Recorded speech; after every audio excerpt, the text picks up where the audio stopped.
What's going on, folks? Graham Gius Matthews here with BleacherReport.com. We got a very busy week ahead between Carpool Karaoke dropping this Friday and Apple Plus TV, May 27th, and AEW Double or Nothing coming up this Sunday. Bleacher Report airing live on pay-per-view as well. One of the featured matches this coming weekend. We got the Jericho Appreciation Society taking on an Anarchy rules match. It's going to be crazy with the Blackpool Combat Club teaming with Eddie Kingston, Santana Ortiz. And one of the members of that matchup, one of the stars of the AEW roster joining us here today, Bryan Danielson. Bryan, what's going on, man? Not much, just hanging out. So it's been a busy week, but before we get to any of that, you had a birthday yesterday, man. Happy birthday. Oh, thank you. Yeah, I'm old. How'd you spend the day? So I was on lone dad duty, and so I took my kids hiking, and we just had fun together, the three of us. I also fasted for 36 hours. So, that's quite the birthday gift. That's awesome. Yeah. As opposed to indulging in lots of cake and all that kind of stuff, I decided to fast instead. So hey, that's one way to spend a birthday. That's pretty cool.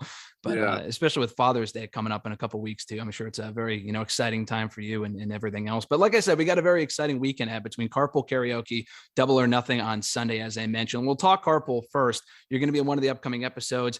Punk's in the car, Christian Cage, and this coming season as well. We got Powerhouse Hobbs, Ruby Soho, Britt Baker, among many other people, MJF, which is really cool. Talk a little bit about that, your involvement with the show and what it was like riding with Britt Baker and CM Punk specifically. Well, so I think Punk is so witty, right? But you also have Christian in the car, who's really witty too. There's also like almost a little bit of a generational gap between me, Christian, and Punk, and Britt. So I remember that, and I remember because I haven't seen it, but we were filming it in Minneapolis, Minnesota, in the winter, and it was freezing cold. So those are the two things that I remember. But Christian Cage is just so witty, right? And so is Punk, and so they're always fun to share a car with. That's great. I remember when Punk shared the picture on Twitter of you guys in the car together. Like, this was a while ago. You mentioned it was in the winter. I didn't know it was going to be on this show. So when I found out it was an episode of the show, I got very excited. And specifically with you three guys being so instrumental, and a lot of wrestling fans, fandom, myself included, we're all looking forward to this episode. But you mentioned Punk, you mentioned, Christian specifically. It feels like 2014 was such a weird year in wrestling between, like, you retired for a little while. Obviously, you came back for a little bit after that, 2015, before retiring again. 2016, he had the major injury in 2014 when it is what it was. That was the same year Punk left wrestling. Christian retired up until coming back last year. Did you ever think you would be in a situation again where you were riding with those two specific individuals in a car going to stuff? I mean, it's such a whirlwind of talent on paper. Yeah, no. And it's really interesting because I did Edge and Christian's podcast actually while I was retired. And it was just interesting because we were all three like, yep, never going to, it seemed like we were never going to wrestle again, and now all three of us are back wrestling, which I just think is really cool. And then, Punk, the CM Punk story is really interesting. And it's one of the things that has brought me a lot of joy, actually, seeing how happy he is wrestling, because you would hear like occasionally how after he left WWE, he had kind of hated, I don't want to say hated wrestling, but he had no interest in wrestling. And that makes me sad seeing how, because the first time I met him, he fractured his skull on an independent show. Right. So it's like, crazy, this is a guy who's spent a huge part of his adult life getting excellent at professional wrestling, and so I'm glad to see that his love of it has come back. And I think we've all been like, at least I have been, and I think the fans have been like, you worry like, okay, it's hard to take that kind of time off, but it seems like he's come back. And I don't know, I think the MMA training too, he seems super athletic, super agile. I think he's doing great work right now. And so it's, it's really fun for me to watch. Yeah, not just, I mean, you two guys, but you look at the rest of the roster and everyone that's managed not just come back, but join the AEW roster in the last couple of years, specifically that summer of 2021, where you joined it all out. I was at that pay-per-view live. It was an incredible experience. Punk joining just a week and a half before then, having his first match on that show. It's like, if you had told me this even a year ago, I probably wouldn't have believed you that we'd be in a situation where we are right now with the roster that we have with AEW, which is awesome. But like with a show like this, you kind of mentioned it, the skull fracturing injury that Punk suffered back in the day. Does a show like this and filming for it, being in the car, to the Christian again, being in the car with even someone like Britt and Punk again as well, does it kind of bring back memories of being on the road throughout your career and being back on the road after retiring for a certain stretch of time, and how much different it's been compared to your WWE days and now being on the road in AEW and stuff like that? So it doesn't so it's really weird because obviously the Carpool Karaoke setup is different. If anything, it reminds me of and I'd done an episode of Carpool Karaoke before with Brie and Nicole, and so what it reminds me of is filming the reality show, right? Mm-hmm. The filming like Total Bellas or Total Divas or something, where it's like, okay, now you're getting in the car and they're just gonna film you, right? Mm-hmm. Be entertaining. It's very different from me, for example, like riding with when I first started with WWE, or when I first started on the road, I was riding with Sheamus, Ted DiBiase Jr., William Regal, and then occasionally Cody Rhodes, right? And so like it's way different than that. We were in a minivan, all like it's just, it's a little bit of a different experience, and the topics go into some pretty wild, uncharted territory that may not be suitable for TV. So so yeah, but it was a lot of fun. You mentioned Regal. It's so cool to see you guys in a faction with Moxley as the Blackpool Combat Club, as I mentioned earlier, coming up with this match on Sunday at Double or Nothing against Jericho Appreciation Society. Having you guys in the same faction on TV, I think, is what is especially cool for me, because I always tell people Regal was really the one that got me into wrestling. And no one ever believes me when I say he's like my favorite of all time, but seeing him on the same screen as you, with obviously the history that you guys share, and we never really had a chance to see that during your time in WWE. A little bit on NXT when he was like not your pro, but you guys had a couple of matches there. Obviously, the Superstars match, which was incredible. Having Regal in the company, talk a little bit about that. Like, were you pushing when you see that he became a free agent earlier this year? Are you thinking he'd be a great get here? I want to work with him on TV, because I know you were saying for a while you've always wanted this faction. Did you ever imagine you would get a faction like this with a guy like Regal involved? To be fair, I never thought WWE would let him go, because such a valuable commodity and all the talent loves him, right? He's helped a lot of talent more than just like in-ring wrestling, but also like I'll give you an example for me specifically, right? When I was kind of forced to retire and then they brought me in as GM, I was actually relatively settled at okay, I get it. I should probably retire, whatever it is. You know what I mean? They had wanted me to retire. But then when they brought me in as the GM, all of a sudden now I'm forced to be around wrestling. And I was just like, it was driving me crazy and it was making me ready to quit.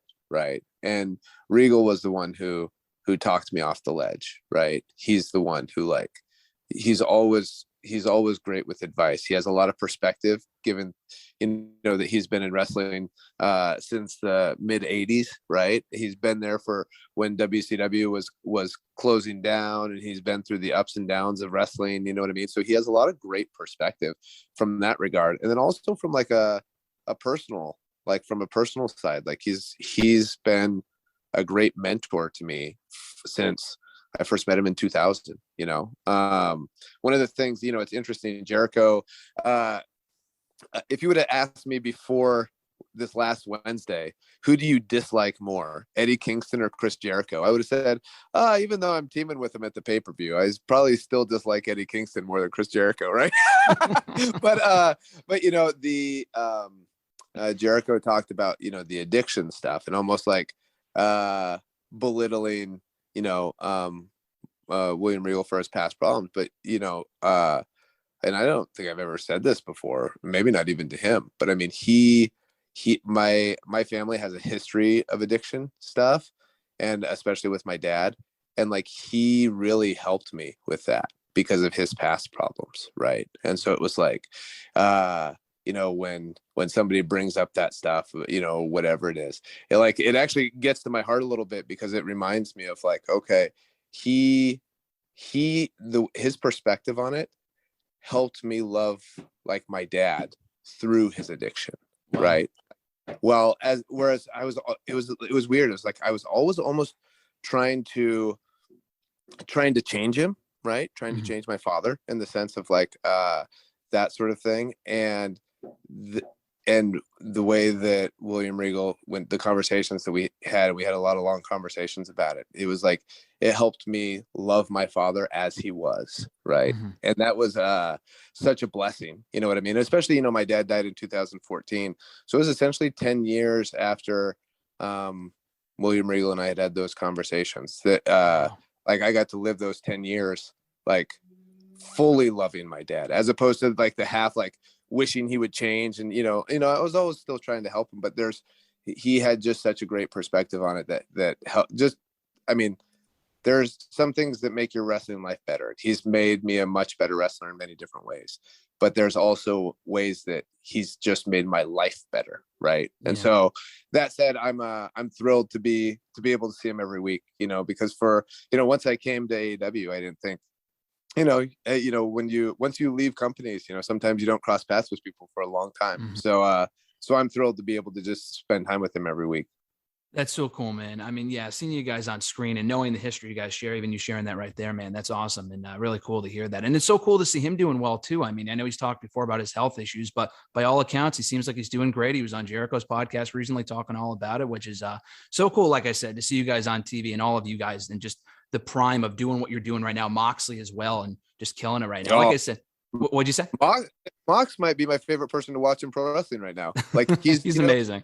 So it's funny because like I like the way especially the way that he's wrestling right now. At first I was thinking like he just wrestles so wild, and then it just, no, he's not wrestling wild. He's almost wrestling like he's feral, right? Like he's this feral animal that just goes out there and chaos happens wherever he goes. And right, it's like it's really fun to be out there when it happens. Yeah, and you guys have always had great chemistry too, but it's just something about the team. I mean, and the match you guys have at Revolution against each other was great as well. But like, just as a team, it's a different sort of chemistry. Like, have you noticed there's got to be a major difference there, right? Between the matches you guys have had as a team and as opponents in the last 2 months compared to the matches you guys were having even 8, 9, 10, 15 years ago, right? Yeah. I mean, I think, you know, I don't know. I think we're very different styles of wrestlers, but that complement each other in really good ways. And I also think, you know, our mindset on wrestling is very similar, right? On what we want to deliver to the people and that sort of thing. And so it's been a lot of fun. I also am very, very proud of Wheeler Yuta joining the faction of the Combat Club, and like the progress that he's made. And then the match right before he joined the Blackpool Combat Club with him and Moxley was just unbelievable. It was like watching it live. You know, you could just see this crowd just getting behind Wheeler, and you know, it was pretty awesome.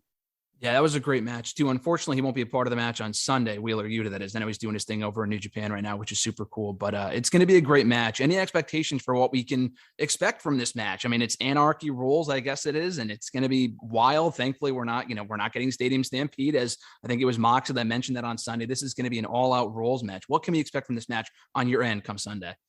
So I like doing different things, and you know, this can venture throughout the entire arena, you know what I mean? And so I like the improv of wrestling sometimes, and sometimes you don't know what you're going to do until you get there, until you're in a specific situation, or until you're like on a flight of stairs fighting somebody, and you'll be like, oh, I could do this. And like, you know, to me, that's a lot of fun, and I think that's a lot of fun for the fans too. I think variety is key, both as a performer to keep yourself interested in everything that you're doing, but also from a fan perspective. I think AEW and Tony Khan has done a great job of, you know, I look at this card up and down, and every match seems different, right? And so, I mean, it's going to be a fun show.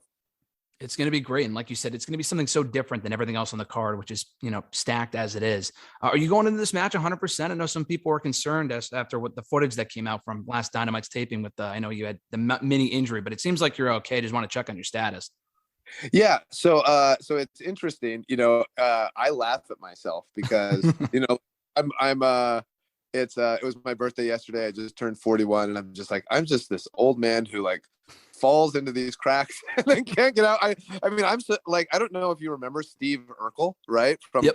the show Family Matters. Of course. And he, I don't know if it was a regular thing that he said, or when I was in there, I was like, all that kept going through my head was, I'm Steve Urkel and I've fallen and I can't get up, right? And he was just like, but yeah, like my ankle and just below my knee are a little bit swollen, you know what I mean? But it's interesting, you know, my life, I like physical things, right? So like, even when I'm not wrestling, like I like to do jujitsu or kickboxing or hiking or whatever it is, you know what I mean?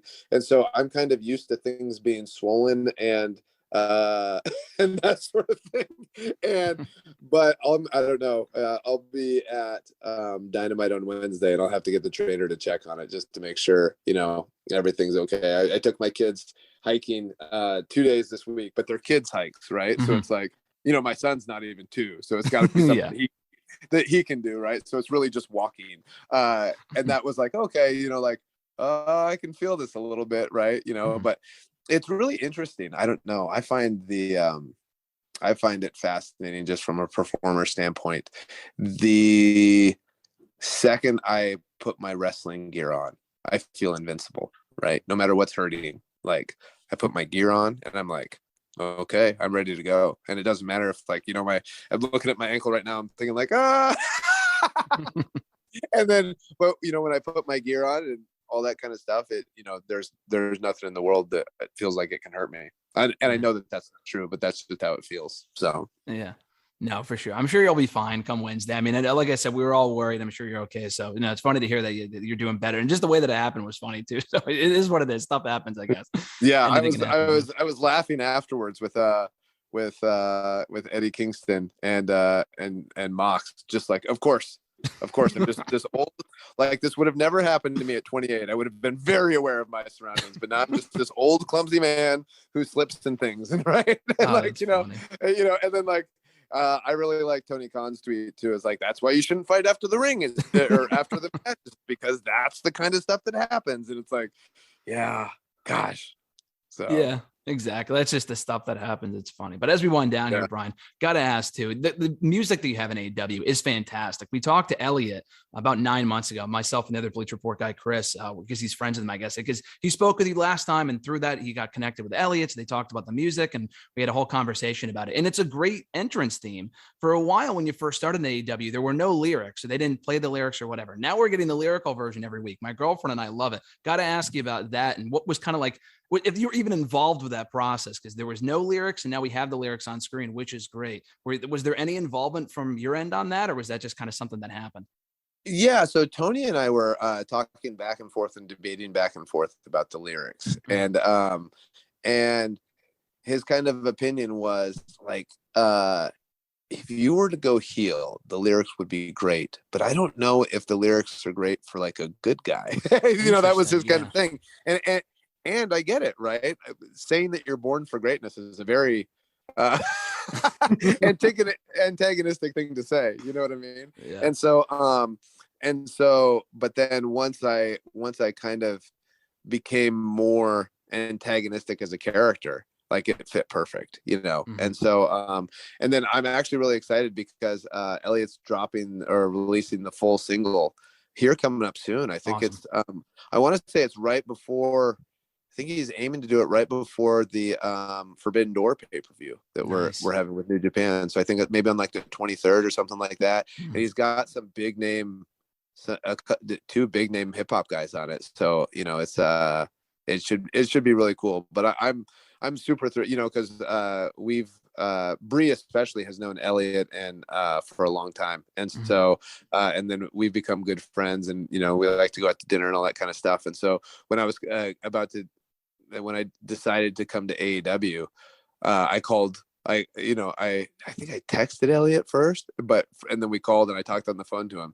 He was like, "Yeah, cool, I can do it." And I don't know, you know, like I just said like, "Hey, I kind of have these ideas." He mashed it up into an awesome song. So That's awesome. No, it's a great theme, man. We love hearing it every week. And last question for you. We've got a minute left. Just want to get a quick answer. You mentioned Forbidden Door. And the last time we spoke, you mentioned the interpromotional matches. And that was when you were still with WWE at that point. You had mentioned you wanted to face Okada and everyone else in AEW. Now you're here. We're getting these matches. It's awesome to see people like an Okada, someone like that. Do you have an opponent in mind for Forbidden Door? I know you're not booking the show, obviously, but is there a dream opponent that you have in mind for that show come next month? So I mean, there's so many New Japan guys that I would like to wrestle, but one guy that, you know, it's just fun just because he's so good, and I called some of his matches for the Cruiserweight Classic, is Zack Sabre Jr. You know what I mean? And I think that's a match people would be really interested in the sense of just like Zach's progressed so much since the last time I wrestled him, which was like 2008, and now, as far as for me, he's I love the technical style of wrestling, and he's doing some of the coolest technical wrestling I've ever seen. You know what I mean? So doing something like that would be a lot of fun. Obviously Okada, obviously a guy like Tanahashi or Ishii, right? Like those sorts of matches are right up my alley. You know, somebody like Will Ospreay. I mean, you look at the New Japan roster, you look at the AEW roster, and you can mix and match, and it's going to come either way. It's going to be awesome. So yeah, exactly. And it's going to be a great show, as will Double or Nothing on Sunday, and Carpool Karaoke. Your involvement with that dropping this Friday on Apple Plus TV. As I mentioned, Double or Nothing coming up on Sunday, May 29th, live on Bleacher Report, pay-per-view as well. It's going to be a great weekend. Bryan, thanks so much for the time, man. Big fan. Appreciate it. And best of luck on Sunday, dude. Yep. Thank you very much.